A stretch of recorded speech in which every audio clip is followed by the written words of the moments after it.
play in whatever way is right for you, whether it's doing artwork, whether it's being out in nature, whether it's dancing like nobody's watching. Finding some way to play and let yourself be free is also going to start giving that inner child permission to be whoever she wants to be. I find that the more I uncover my inner child and love her and heal her and honor her, the way that she used to think and the things that she knew to be true, even though the people around her said it wasn't true. I think the more that I honor that, the better my intuition gets now, and the more I trust myself in leading my own life. Welcome back to Awakening Souls. It's Candace here with Jennifer and Rose. We are so grateful for you being here today, sharing this space with us as we dive into magic and wisdom and connection that brings meaning to our lives, and we hope to yours as well. If you could do us a favor and hit that like button, share this podcast with somebody you know who could use a little inspiration, and leave us a positive review on one of your favorite podcast platforms, we'd greatly appreciate it. Your support helps us grow this beautiful community and reach more souls on their awakening journey. Thank you for being a part of this with us. Now let's dive into today's topic. So today we are diving into the magic we carried as children, the intuition, the wonder, and the wisdom we might have forgotten, and how we can reclaim it in our spiritual lives today.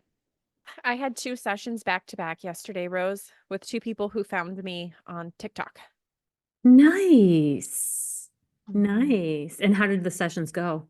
So interestingly, as I've been doing inner child healing, apparently ChatGTP also thinks that I need to be healing the part of me that suppressed my gifts as a kid or felt like my gifts weren't open and accepted as a kid. And I was like, where are you drawing the line? Like where are you connecting these dots? Like my childhood was trauma, sir, lady, whatever you are.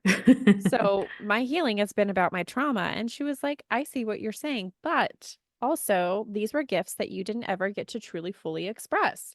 And they were confusing for Mm. you, and you didn't understand them, and you didn't have nurturing around your gifts. So there is a part of you, like shadow part of you, who suppressed these gifts. And it's showing up in your work of not trusting yourself when you're receiving intuitive information and doubting yourself in your work. Yeah, that totally resonates. I mean, So I've got that going on too, so Same. who doesn't, right? I right, mean, right. all of us intuitives do. So when I was doing my sessions yesterday, I, after my sessions, did like an inventory of kind of where I thought that I was. And I was like, oof, I notice where I'm doubting my intuition and where I'm like upset with myself for not doing good enough or not being better at it. Mm, mhm. And one of the sessions was a mediumship session, and I saw a vision of a man, like a young man step in, and it was almost like the woman who came to me, it was her grandmother who came in first, and her grandmother was like yanking up this man of like, we need to talk to him. And I asked the question, is he alive or is he passed, to in my head. And they showed me the world, and the world is usually my symbol for somebody who's still on earth. So I assumed alive, and I got it wrong. It ended up being her late husband who died only a few months ago, Oh, like no. 6 months ago or so. Oh, And I was so mad at myself for not trusting my intuition and not getting clearer information about it, because like we ended up dancing around that subject for a really long time Oh, trying to and figure it out. trying to figure it out. And all of the spirits were really silent. And I was like, I'm missing something here. Something is missing here, but they're not telling me what I'm missing. And so then I beat myself up after it, after oh this my session, gosh. feeling like if only I had listened to my intuition and I had been more clear about it, like I would have gotten this information sooner. And because we ended up ending Aw. the session, like the last 15 minutes, with what I think was the most important and healing information she could have received. So Yeah. I was angry about it. So I was noticing, I was like, oh, those are the areas Ouch. that we're talking Yeah. about here. Mhm. Yeah. So that session sounded more frustrating than anything. Yeah, it kind of was. Yeah. I mean, it was good. There was a Yeah. lot of really good nuggets of wisdom in there that Okay, were good. helpful, but yeah. Yeah, Mhm. you want to lead with the bam. You don't want to end with it. Well, and you want every session to be perfect and good and wonderful Of course. because that's what you want for your clients. But I didn't want to have to fish for information, and I ended up having to ask for information, and that's how I knew her husband had passed, is because she had to tell me. And so I was Mm-hmm. really angry that I wasn't getting that information intuitively, that she had to tell me. And then things started to click and make sense, and I could put, but yeah. Is that the thing though? Are you trying to make sense of it all? Oh, yes. You just got to I give know. that information without I know. processing I it. know. It's really hard. I It's really, I Yeah. know. want to know the story. I want to I understand the know. story. Right. It's really Yeah. hard just to get pieces of the story and then deliver the pieces without knowing the full story. Mhm. Oh, yeah. Yeah. You want to give them the whole package. Yeah. Mhm. Yeah. Yeah. But sometimes those little pieces are only something that they can Yeah. interpret. And if you give them, it has way more meaning to them. But yeah, I get that. I think I'm realizing by doing more inner child healing, you are inevitably making your intuition stronger and Oh. trusting your intuition. Like we were just talking about earlier, all of the doubt, right? The doubting yourself, doubting in being able to lead your own life, doubting the decisions you're making, or doubting your own mind. Where does that come from? Usually it comes from childhood, of being told you were wrong, or you're imagining things, or like you don't know because you're a child. And so we're taught to like always second guess ourselves and our Mhm. decisions and what we think is true or Mhm. right. And I think that follows us with our intuition and into life and into all the decisions we make in the future. So I find that the more I uncover my inner child and love her and heal her and honor her, the way that she used to think, and the things that she knew to be true, even though the people around her said it wasn't true. I think the more that I honor that, the better my intuition gets now, and the more I trust myself in leading my own life. I mean, it could be so simple too. Like, I was just watching a video the other day of a child who was seeing something, and the child's pointing and talking about it. And the mother is saying, I don't see anything. I don't see anything. It's so simple. I mean, it could be just that. And then can you imagine being that person though? Like as an adult, if you seeing something in the corner of a room and the people around you going, I don't see anything. Like, Hmm. what are you seeing? I Hmm. don't see a thing. And But, then you're like, what? I am insane. Like, right. am I Oh, hallucinating? This isn't real. I never do that with my youngest. I always, every time she tells me she sees something, I say, I believe you, but I can't see what you see. or tell me more about it. Yeah. What did it look like? What did it feel like when you were around it? Was it Mm-hmm. scary? Did you get information from it? Did you talk to it? Mm-hmm. She thinks I'm crazy, actually. She's like, no, I didn't talk to it. I always told my kids as they were growing up that on the inside, you never feel fully grown up. Hmm. There's never this moment, at least not yet for me, where I feel like, oh, I'm an adult, I've arrived. And then I only have adult feelings. On the inside, I always feel like a child, Hmm. or at least part of me does. A But child who has to do grown up things. childhood has the most magic, and Mhm. letting the inner child out can be the best parts of us, most magical parts of us. How do you guys bring your inner child out? To play, Like, to play. to play. You know what I do? One of the things I love to do is cloud watching. Do you ever do that? And just like you can actually see faces and other forms take shape in the clouds. It's really cool. That's how I let my inner child out. What do you do, Candace? Oh, that's a hard question. I'm trying to think. Do you use your imagination a lot? I don't think I ever stopped. Mhm. Yeah, I'm I love to be in my own mind and my Mm. imagination and to daydream. I'm Me too. a huge daydreamer. And Always I a get huge so daydreamer. angry When people when people interrupt. interrupt during my daydreaming. Well, you're just sitting there doing nothing. It Excuse looks me? it looks like I'm zoning out, Right, perhaps, right. but I have got a full story that I've Uh-huh. created in my mind that I'm Mhm. living through right now, and I'm having the time of my life. Leave me alone. Yeah, I do that too. I love it. It's like a little escape. It is. Oh. How about you, Mm. Rose? Going out into the woods. When I walk within the woods, it's like I revert back to that little girl who got to play in the woods and swim in the creek every summer. And it's like just stepping in the woods. makes that immediate shift for me. No wonder And you were called to move. yeah, living in the woods has been so healing for that inner child, because she gets to come out a whole lot more than she did.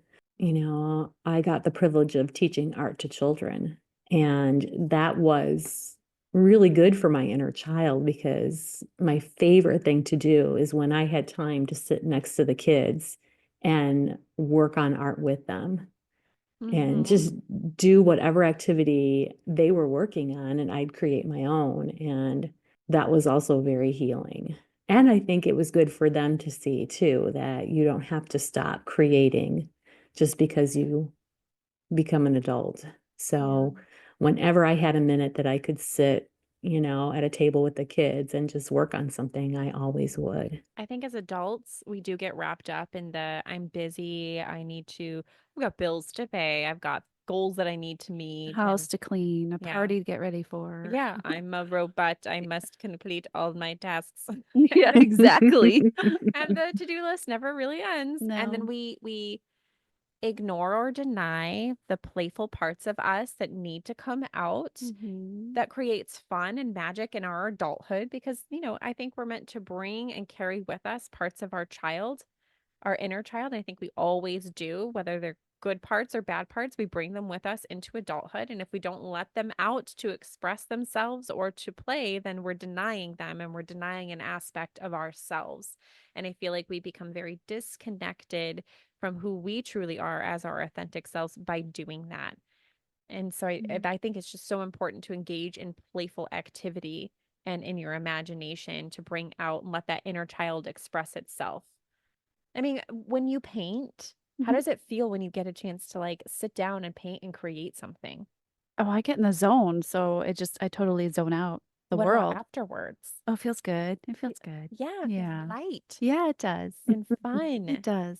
I think whenever you are doing focused inner child healing, where you are looking at the hard moments and the past trauma and trying to heal those, I think it is important to try and do fun things for that inner child as well, to balance that out, to go do something that's playful or fun.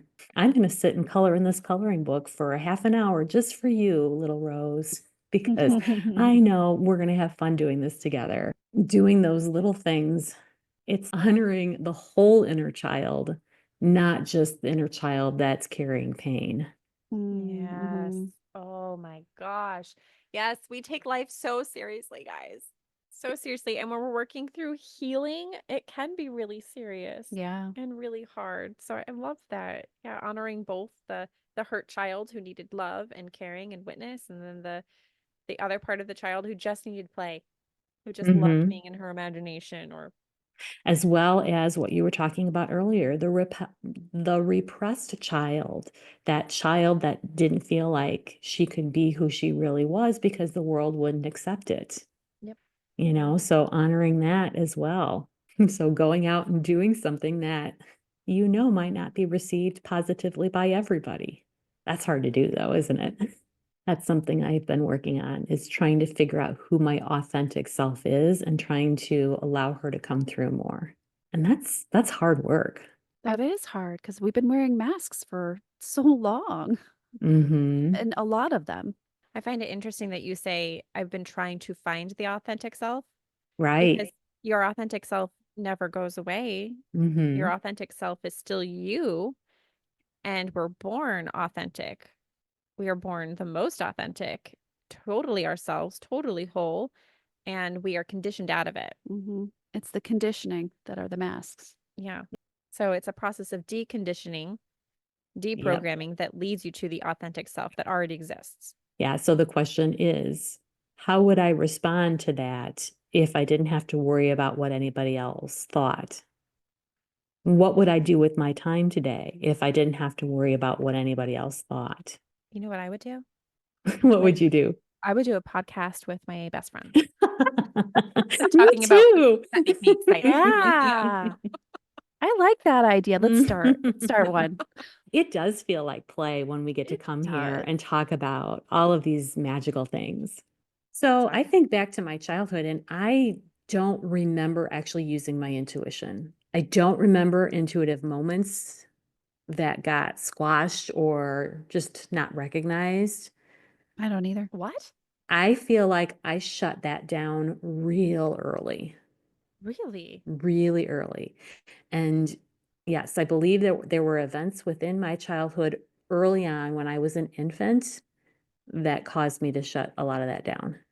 And I don't know what that is. So, Or perhaps because when we're going through awakenings, right? Everyone has their own journey and everyone gets their awakening when it's most appropriate for them to have the awakening. And so what you're saying might be true. It might be that your gifts were or your intuition was lying dormant throughout your childhood because there were things that you needed to really focus on and experience.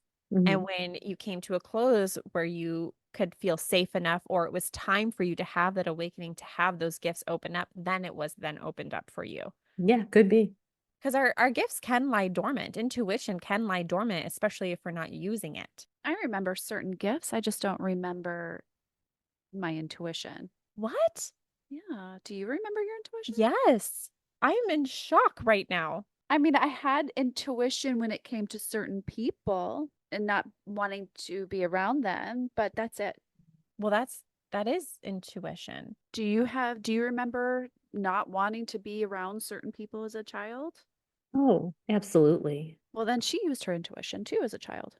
So What maybe else? it's like not consciously. Maybe it was just such a part of who we are. Yeah, It was a natural ability that we were using without looking that. at it Yeah. individualistically. And now we're just becoming more aware because we're waking up and we're fostering the growth as well. I really love actually that we're talking about intuition when it comes to being cautious about people because I think that's one thing as children you were born intuitive, you were naturally connected to those gifts whether or not they be like you see dead people and you can talk to them, like everyone's gifts are different. That's not necessarily that doesn't mean that you didn't have intuitive gifts just because you couldn't do mediumship or something like that or didn't see ghosts. Often kids are so aware of the energy around them, feeling sensitive to people's energies that they can sense whether or not somebody felt safe to them. Hmm. Yeah. And other adults around you, most often, were like, no, no, no, Uncle so and so is totally safe to be around, and telling you that you shouldn't trust that innate knowing in you. Hmm. Hmm. And so then we start to question whether or not we even can make correct decisions about people, that we have great judgment about people because we were talked out of what we felt as children around other people. And I remember having that too. Yeah. But I've never stopped trusting my intuition about it. Neither have I. I never stopped being like, no, I feel creepy around this person. This doesn't feel right. Mhm. Or situations when other people are like, this situation is good. I'm like, No, it no, doesn't feel it good. doesn't feel right to me. Yeah. That never went away. I guess I could say that I have noticed lately in my adult life, I've made decisions by bypassing my intuition and entered into friendships and relationships that didn't feel good. Hmm. But I gaslighted myself Hmm. out of that and was like, no, no, no, no, but they're such a great person. And Hmm. then, I get burnt in the end. Yeah. So another layer of, I guess, learning to trust my own inner self. But if we're talking about gifts that we had as a child that we started to forget, yeah, I remember a few gifts. One of them was astral projecting. I know I've talked about that before. I remember purposely setting out to astral project as a child. And what's weird is that I would purposely get my vibration up so that I could travel. And I didn't realize that's what I was doing until I was an adult in my 50s learning how to meditate and raise my vibration. And then I felt that same sensation that I felt as a child right before I would leave my body. So I'm like, that was one thing I forgot to do. Like I just let that go as a child. And now I'm doing it again. I'm not astral projecting yet. I'd like to get there, but I'm not doing that yet. I used to get so deep into my imaginary playtime, like when I was being imaginative, that I felt like my body was the insides of my body were expanding in a way where it felt like I was growing. And I remember like and I don't know if maybe I was about to leave my body or not. I don't know, but I was slightly older at this time. And I remember going to my mom and telling her, and not being able, I was 7, 6 or 7, trying to describe this sensation of my body feeling like it was growing and getting bigger, too big for my little body. And she's like, "Oh, you Mhm. just have allergies." But it Oh, only man. happened when I was an imaginative play. I remember when I was young and even into my teen years, I never wanted to walk down the dark hallway that went to the bedrooms. That Mm. area of the house always scared me. And if the lights were off, it was even scarier. So, like, I'm starting to think, well, that probably was intuition at play because there was probably some energy or something in there that was not a positive vibration. And what's funny is I slept in the basement. I had no fear or discomfort sleeping in the basement. That was just fine. That space didn't feel off to me. But the upstairs hallway that went to the bedrooms, no, thank you.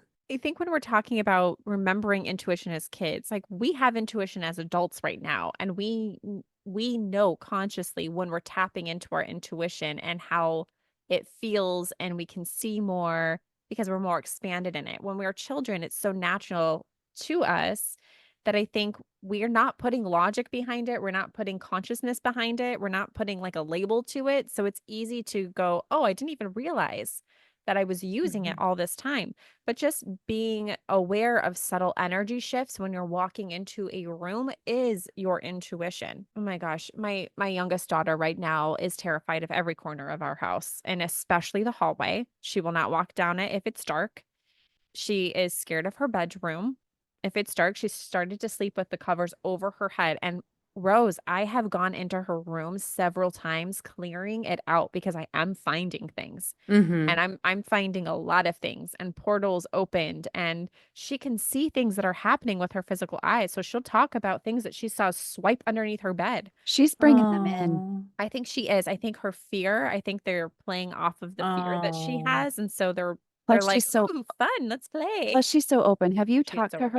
her? Does she do that practice of guarding every day, like You the know what? shielding? I talked to her about it, but she wants to be such a logical thinker. So Oh, her just like her I am. having all of this openness is hard for her to understand. And Mhm.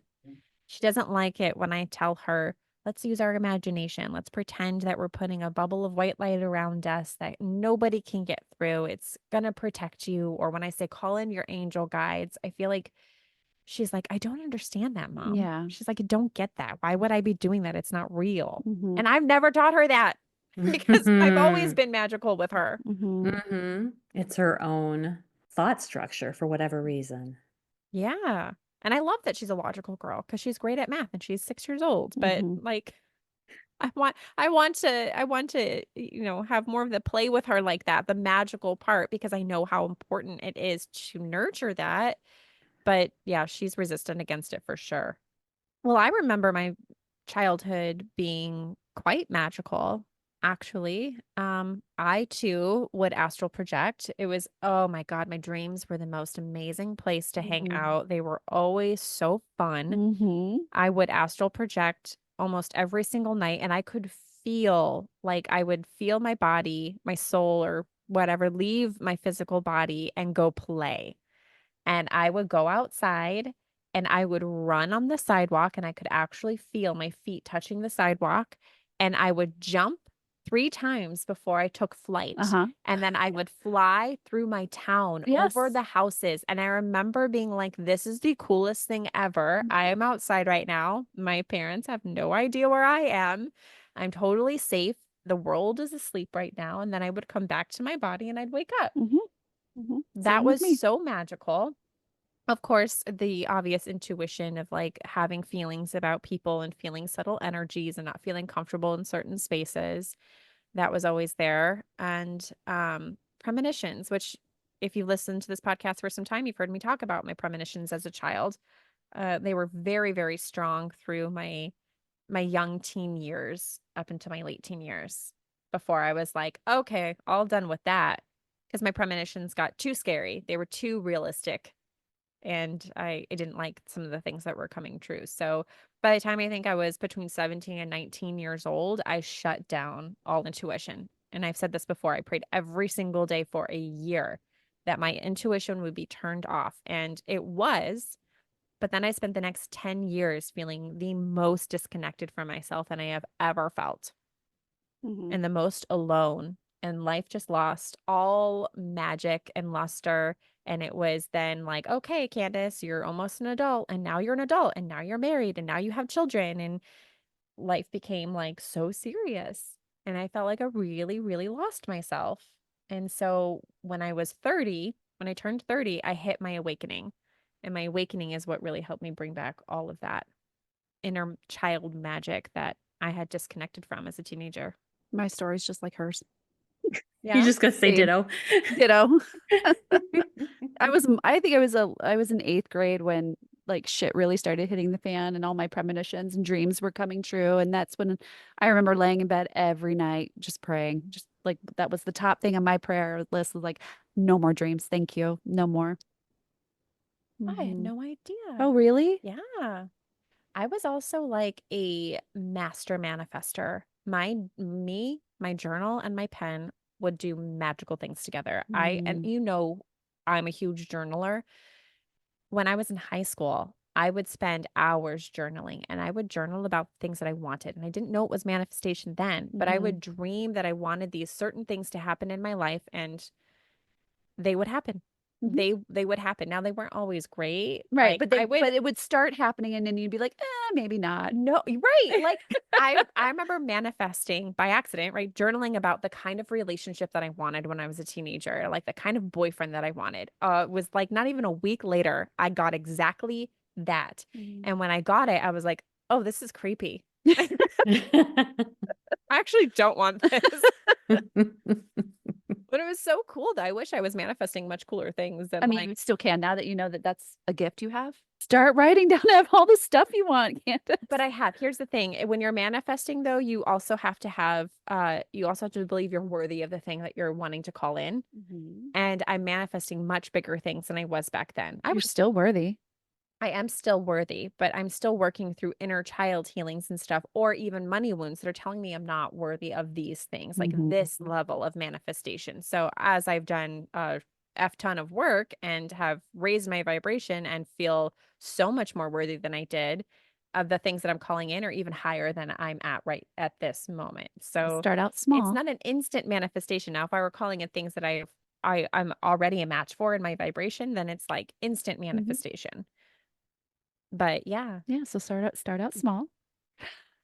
but I already have everything I could possibly want right That's now. true. That's exactly right. So you write that down. I have everything that I could possibly want right now. My life is wonderful. And then you'll just start making space for more wonderful. Well, it's interesting. I mean, that's perfect because we all have this idea that when I get this, I'm going to be happier. When I reach this goal, I'm going to be happy. And so we keep working towards that or keep trying to bring that in. And as soon as we bring that in, we enjoy it for a moment and then we're boom onto the next thing. And that's just part of the way I feel like we're wired. So that's that idea of let's come into the present moment. Let's be here and now and enjoy that and enjoy the manifesting process. Mhm. So the process and the joy and the fun and the game and the magic and the playfulness becomes the experience rather than the I'm always waiting for this to come into my life. Mm. So it's like if you can make that shift from I'm going to just enjoy the ride Right. from I'm waiting for this good stuff so I can be happy. Mhm. It's a game changer. Mhm. Mhm. Yeah, and if I think about when I was manifesting as a teenager, when I'm writing down in my journal, there was no expectation for it to happen. There was no like attachment to the outcome or to the desire. It was fun. It was playful. It felt magical. And when it would come in and I recognized it, it was like, wow, like I am so Playful. I bet you still can do that. I I bet you should you play can. around with Yeah, that. you Yeah. should. I should manifest like the smallest like silly things, like a new pair of Yes, jeans or exactly. something. Yeah. Something that yeah, you get it. A new pair of shoes. Oh my God, a new purse. That's awesome. Well, and isn't that what the inner child is? It's the part of us that always wants to play Mhm. and just have fun and Mm-hmm. be in Yeah. that now moment. And they're really good at expressing their emotions Yes. when they occur. I mean, I just think I can just see, my kids throwing their temper tantrums, when they're, that 3-year-old stage. They're not getting what they want, and they're gonna let the whole world know that they're not happy about it. Yep. Yes. And the And they don't freedom to care. do that. Mhm. I mean, not always, You tell a but 2-year-old to be quiet, and they're like, "What'd you just tell? What'd you just tell me?" then they get A bit louder. Uh-huh. I think that being connected to our inner magic and being connected to our intuition has a lot to do with our connection to our emotions. Tell me why. Why? Well, like Rose was saying, right? Kids are so connected to their emotions, and our emotions really are like the driving force of manifestation. They are the driving force of calling things to us. Mm-hmm. And when you're an adult, I mean, even when you're a kid, I think, stop crying or stop doing that. There becomes that conditioning of suppressing the emotion. And then we learn to suppress it and it becomes harder to express it. And life starts to lose its luster, right? Mm-hmm. Mhm. And as adults, we've done so much inner child healing and so much work in allowing ourselves to be vulnerable and be in touch with our emotions. And because we're in touch with our emotions, our intuition has also grown so much stronger. I Okay. Yeah. cannot be intuitive without being in touch with my emotions. Mm-hmm. I feel like they're hand in hand. Yeah, I see that. Why are children so much more in tune with their intuition than adults? And why do we lose touch with that? Well, I mean, yeah, you think about we already talked about the social conditioning. Yeah. I have a whole chance. And the other thing why I feel like it gets lost is because it isn't explored, nurtured, and it isn't taught to us. So, I Yeah. didn't have anybody in my life to say, Rose, why do you think you're uncomfortable walking down that hallway? What about it bothers you? Okay, tap into that. Tell me more. And it's like nobody's fostering that dig in deeper to your intuition. Nobody's teaching you how to use it. And even though it is a natural gift and it happens naturally as we are, living our lives, especially as children, we just naturally tap into that. There's no school that teaches us how to use it like we learn how to read or math or, spelling. We don't have anything that's systematically, regularly helping us to practice and hone these gifts. Mhm. We don't take an assessment test that helps you to determine where your strengths lie, like we do in regular education. You can take an ability test, an IQ test. I mean, you can take all kinds of assessments that will help you figure out, what are things that you're better suited for with your physical brain. But to my knowledge, at least when I was a kid, there was nothing out there that helped me to know, oh, what are my strongest intuitive gifts? Oh, okay, here's some techniques and practices that we can start having you use that's going to help you to build on those, trust them, and use them as a regular part of your toolkit. So, like, I think about the documentary, I believe it's called Superhuman. And it's just fascinating because it's one where these children learn how to see without their eyes. Mhm. They have these blindfolds on that completely block out all light sources, and they teach the kids how to navigate in the world like they're running through the park, they're playing on the jungle gym, they're reading a book word for word because they've tapped in and taught their brain to see things using their intuitive sources rather than their physical eyes. And it's interesting because when I watched that documentary, of course, I had to try it out. So I ordered the mask and I took one of the classes for a little while and got to the point where I could actually see my hand, moving my hand in front of my eyes, and I could see the outline of the hand when I had the mask on. Now, it was real patchy and it was real blurry because the older you are, the harder it is to retrain your brain like that, but it's still possible. And they were using that technique as well for people that were losing their sight, teaching them how to be able to see and navigate in the world without their physical eyes. So, I mean that idea in itself is just magical, that, ooh, we have more than one way of experiencing the world, and we can train different senses intuitively to help us just in the same way that they would if they were your physical senses. So, and also they had in that movie or that documentary, the telekinesis, I believe, where they could move physical objects without touching them, which Mhm. they had a room full of kids sitting on a gym floor that were using energy to move little bamboo sticks around. I mean, it was just so cool. And so, that's the school I want to go to if I'm a kid. Right? It's like going to Yes. Harry Potter school. Yes. Oh my gosh. Yes. Yeah. We should recreate education altogether. I agree. Yeah, So, you're right. You're right. We haven't been taught to foster that in children. I haven't done a great job in fostering that in my own children, even though I've been trying to work on it on myself.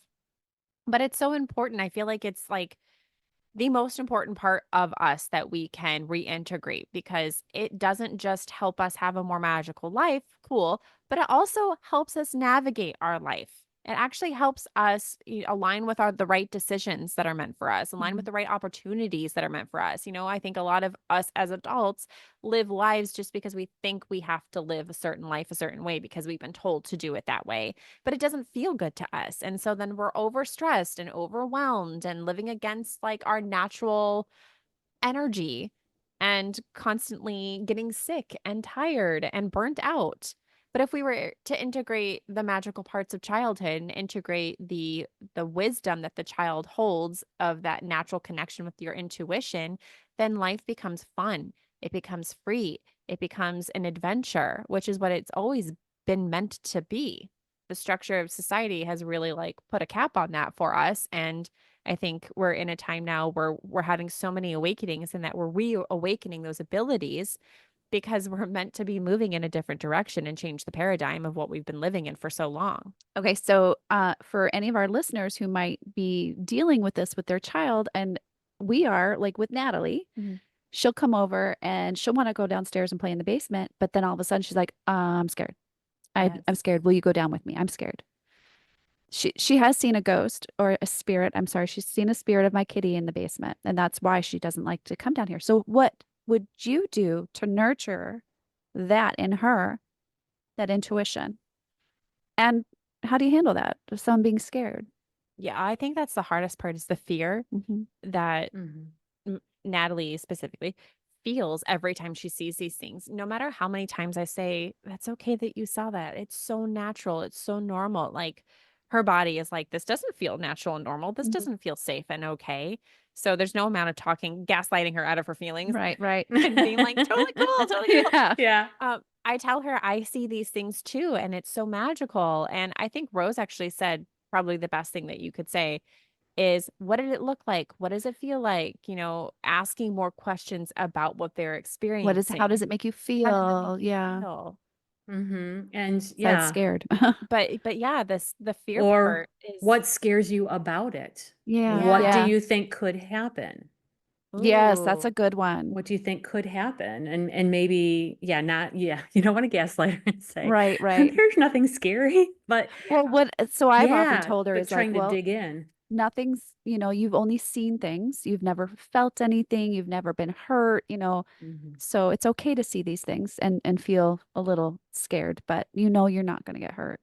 That's the way I go about it. I Well, don't know if and it's right or also wrong. saying that sometimes those things scare me too. Mm, Hmm.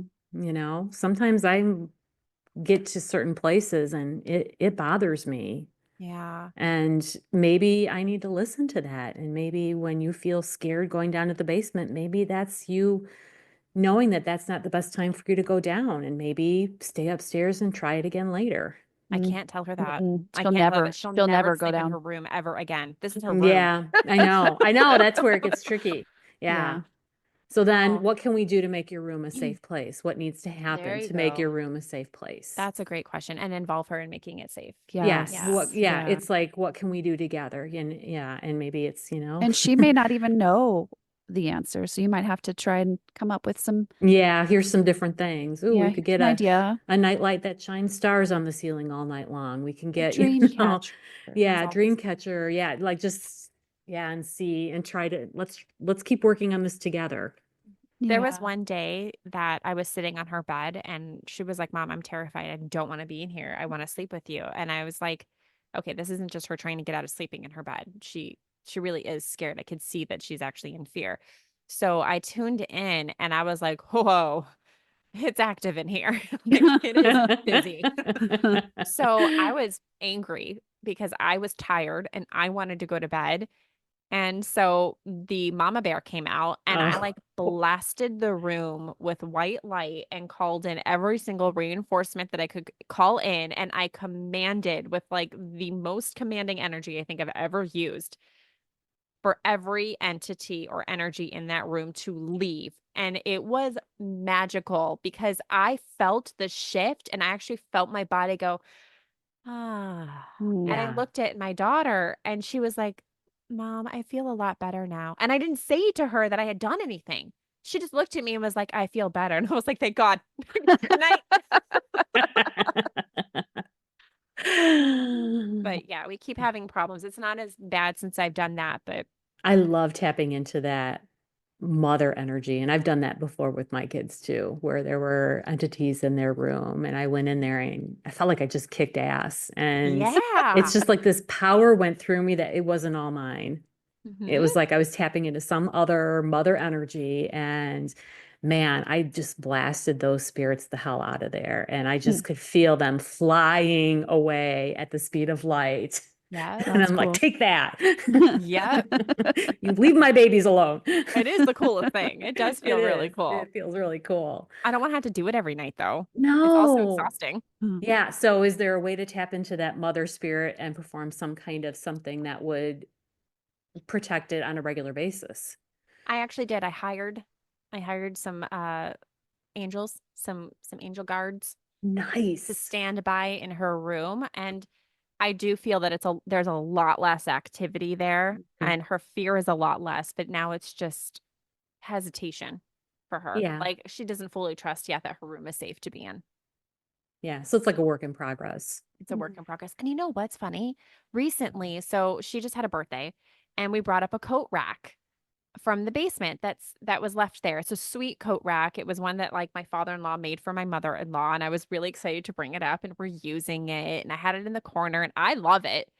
But every time Natalie walks to that room or to the entryway, she freaks out and she's like, "Mom, there's something about that coat rack. There's something about that coat rack. There's something attached to it." And so I did a quick tune in and I was like, "Ah, spirit, there is something attached to it. I haven't cleaned it yet." Uh-huh. So I'm sure once I finally decide I'm going to muster up the energy and clean the thing energetically, that she'll be fine with it. But it's so interesting to see her like how sensitive she is. And I love that she's feels safe enough to at least tell me, Yeah. "Hey, I feel something attached to this." Most kids wouldn't even know. No, no. Mhm. They just like that feels funny. Feels Don't do weird. that. Mhm, Freaking out. Yeah. And then the gaslighting of like, "It's nothing. It's just a coat rack. mhm. Come on." I know the question or the answer to this question is going to feel obvious, but why do you guys think that children are so much more intuitive and so open? Because they're so close to source. They just came from there, basically. So they're still open. Yeah. The line connection or tether or spiritual cord or whatever you call it is still really, really open. Mhm. And there are no filters that have been put in place yet. And I think the Yeah. longer we're here, the forgetting becomes stronger and stronger. Like the more that we're immersed in this density, in this realm, in this vibration, Yeah. that we are forgetting grows. And yeah, they're so close that it's still open. And yeah, because I mean, you've seen the things on TV where children remember their past lives, Mm-hmm. and like they'll know who they were, they'll know, the name of their, spouse, they'll know locations. It's really, those stories are so fascinating. So I'm such an investigator. Like, if I want an answer to something and I want the deepest answer, I don't want a surface level answer. I went to the Akashic Records. I asked the Akashic Records, why are kids so much more intuitive? So, can I read to you what they Absolutely. gave to me? Rose, you actually said some of the stuff. So, this will be fun. They said children come without filters, without pre programming from family standards, society, or dogma. They are clear, open channels. Children are so much more open, so much more aware of the things that adults have been conditioned not to see. They see between the realms of this reality and the next. They come knowing and understanding the truth. However, the truth is slowly conditioned out of them as they learn the way of life according to their caregivers around them. This is a natural and required part of life, and it's part of our survival. So it's important that we have these like learnings and teachings of how the world works on a physical plane. It's how children learn to function in this world. So then they brought up something that I remembered from childhood. And they said, do you remember, Candace, feeling like something was wrong and knowing that something didn't work the way the adults around you said it did? That is because children feel and sense the truth, but somehow their caregivers and surroundings almost gaslight them out of believing what they inherently know to be true or to be wrong. So then the children start to doubt themselves. They doubt what they believe and see. They tell themselves it's wrong or it's their imaginations. So they begin to get these two worlds confused, shutting down their extra senses to the unseen realms and to the sensitivity to the frequency changes and their psychic abilities to make room for filtered truths, lies, and conditionings to be poured into them since birth. Here's what I found really interesting, because that part felt confusing to me. The extra sensitives, frequency changes. So they went deeper into that one because, I can't just let things go and be surface level. I've got to dig in a little bit deeper. That's how I operate. And I was like, okay, what do you mean by attuned to frequencies? What does the frequency changing have to do with this? And they said children are attuned to higher frequencies, like naturally attuned to feeling higher frequencies. And they see and feel those frequencies as they lay in their beds looking at their mobile. So they showed me like an image of an infant, like newborn baby child laying in their crib looking up, and just they can see energy moving and flowing and color and light. And it's like, it looked like this just incredibly magical place to be. And then children, through conditioning, through learning, and through all the normal stuff, they begin to set their frequency by attuning and honoring what the frequency is around them, to what their caregiver's frequency is, to what is an appropriate frequency for them to be tuned into. Almost like tuning out all of the other notes of a song and only focusing on one note. And it doesn't mean that the other notes don't exist. It just means now that they can only see a handful of notes that closely exist around that one set point. So you like set your frequency, you're open as a child to all the frequencies. Then you start to get the conditioning and you're like, okay, I'm only safe really to exist in these certain frequencies. And so then you start to tune out everything else. Doesn't mean it doesn't exist. It just means you've set yourself at one set point. Changing the dial on the radio, it's fuzzy, fuzzy, fuzzy, and you just get it right to the frequency where you can hear everything and everything's clear, crystal clear. Yeah. Yeah. It's kind of like that. I wonder how long it takes you though to really set that set point, because Natalie's 6. I was going to say not long, but then you're like, Natalie's 6. Oh. 6, yeah. I mean, But you also said that they don't forget the frequencies. They're still there. They're still available, but they're still, yeah. they just kind of turn them off. Yeah. Mhm. And maybe occasionally they get turned back on. And Anyway, that was the answer from the Akashic Records about why children are so much more open than adults. Mhm. And then obviously through conditioning and stuff. Well, and I think about the physicality of the brain as well. I think about the mirror neurons that we have in our brains, that we mimic what we see. Mm-hmm. And Yeah. we do that, it's a survival mechanism. And so it's like, I think there's physiological things as well that encourage us to conform Mhm. for security and safety reasons. Yeah, And exactly. which the Akashic record says, like, this is important. We need this. You Yeah. guys need this. It's Mhm. a part of your survival. And, Mhm. it would be a really cool world if we didn't have to have it, though. Right? And it's going to be because now a shift is coming where we're all going to be opening these new abilities or, new abilities. But These yeah, ancient abilities. yeah, these ancient Mhm. abilities. I think we're going to see a whole new world. Yeah, reclaiming the things that are already programmed within us and figuring out how to use them in the very best Yeah. ways. Yeah. Mm-hmm. I think it's Mhm. already starting.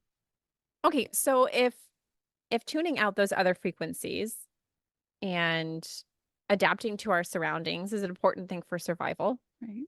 why would it matter if we brought back and reconnected with that inner child magic? Why is that important? Because you're coming back to your authentic self, and that feels wonderful.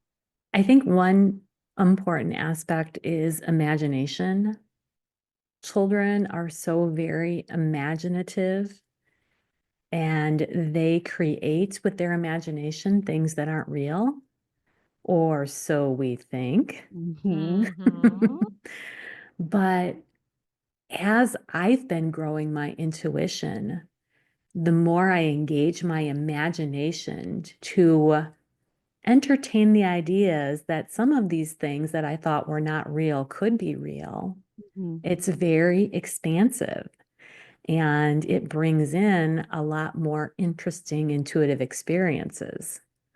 So, I can imagine different planets now in my intuitive mind. I can go visit different places. Whereas when my mind was all closed and I wasn't connected to that imagination, it'd be like, well, this is the only thing I can picture because this is all that I know. But, allowing that childlike imagination just to run free and create whatever comes into my awareness, it allows me to entertain the ideas that are a lot more fun, and it allows me to explore untapped possibilities. And Mhm. so I think that imagination also opens us up to allowing more creative ideas to flow in, more creative solutions that maybe if we're being very structured, we may not even think about. Mhm. So, and tapping into that childlike imagination brings in a whole nother realm of opportunities and possibilities that Yes. our closed minds or closed energies may not be open to receiving.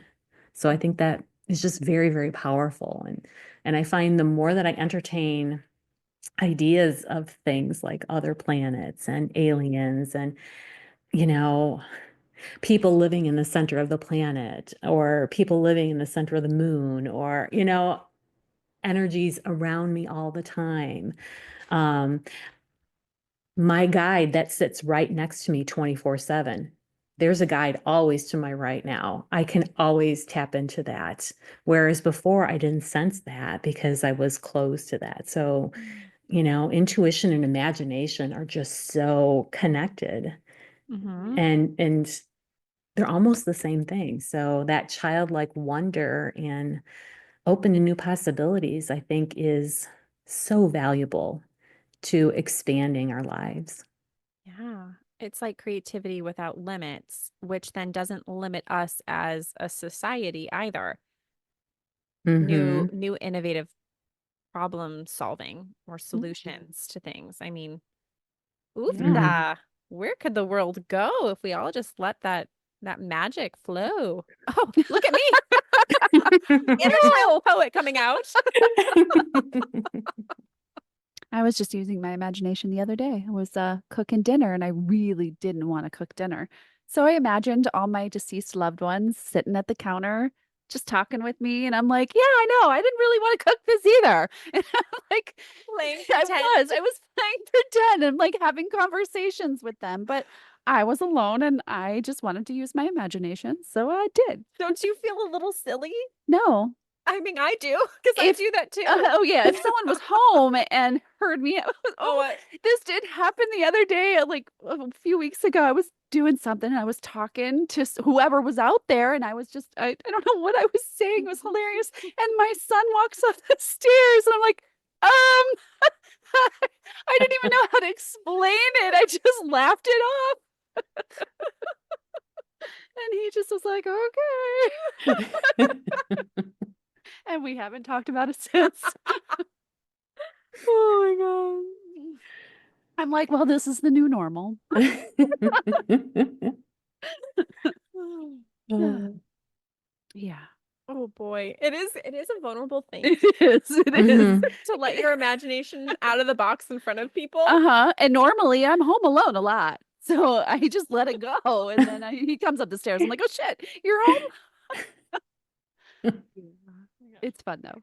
It is fun. You get a giggle from everybody. So that brings us to how we can incorporate and reclaim that inner magic Mhm. as adults. So I actually asked the Akashic records then about how we can reclaim that as adults. And what they said was that uh inner child wounds, wounding from our past and the things that we need to go back and heal and look at, inner child work and shadow work, which we talk extensively about. If we have wounds sitting in our inner child healing, if we have wounds that need healing, it's going to create blocks and challenges in the now and connecting with our authentic self. And they keep coming back to this idea that the authentic self really is the child self, is the most authentic, freest version of you, because there are no limits when you're young, when you're a child. It is all exploration and freedom and magic.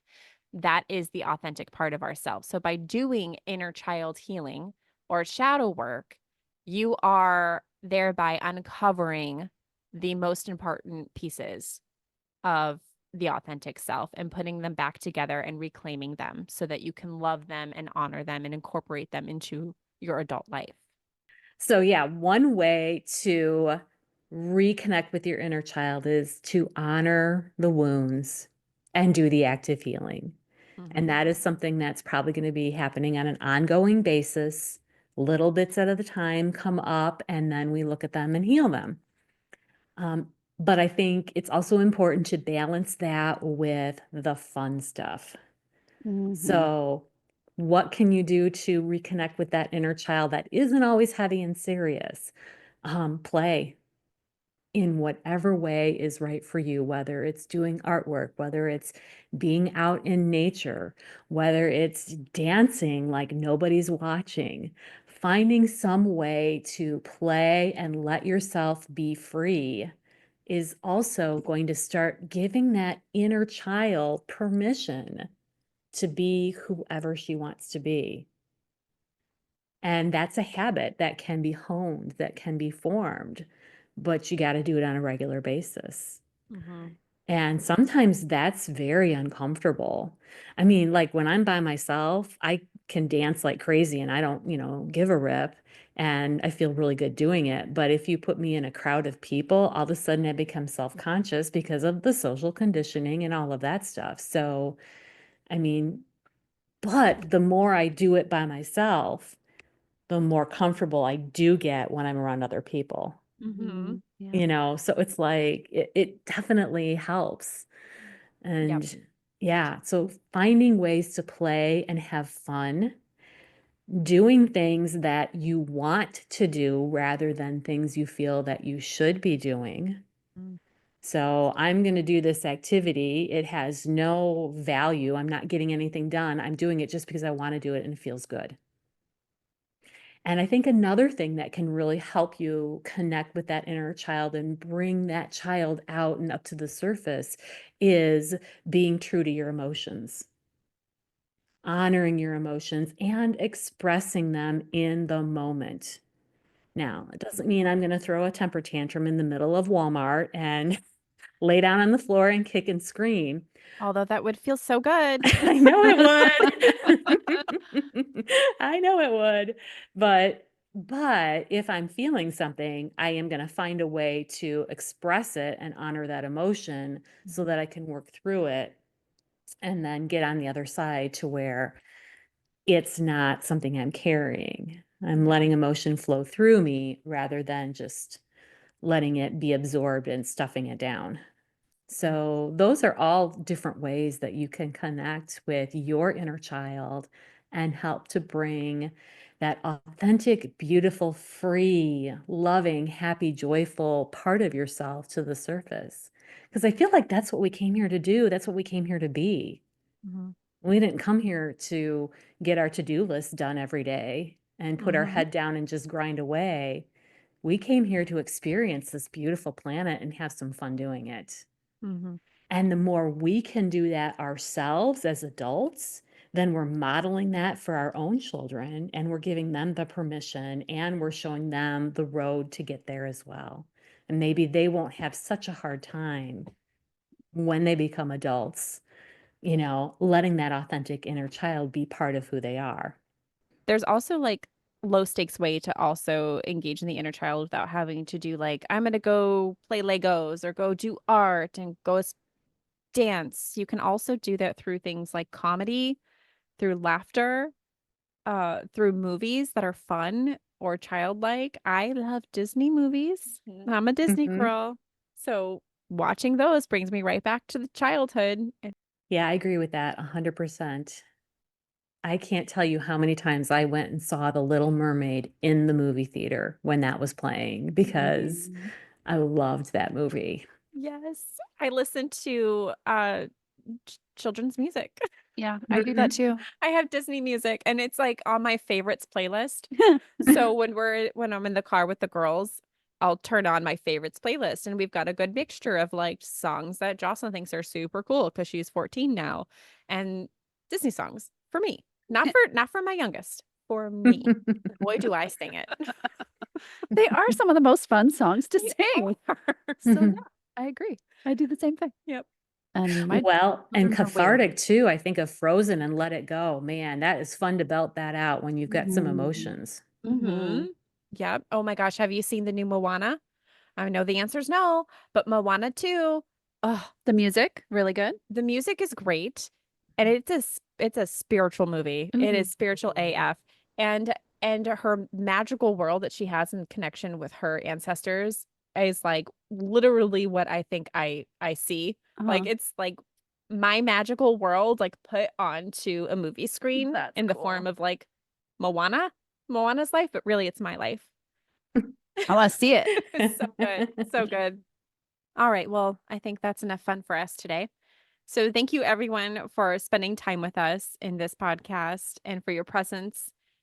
I hope this episode brought you clarity and inspiration. And I also hope it was a lot of fun for you to listen to as we explored and talked about our experiences with our inner child.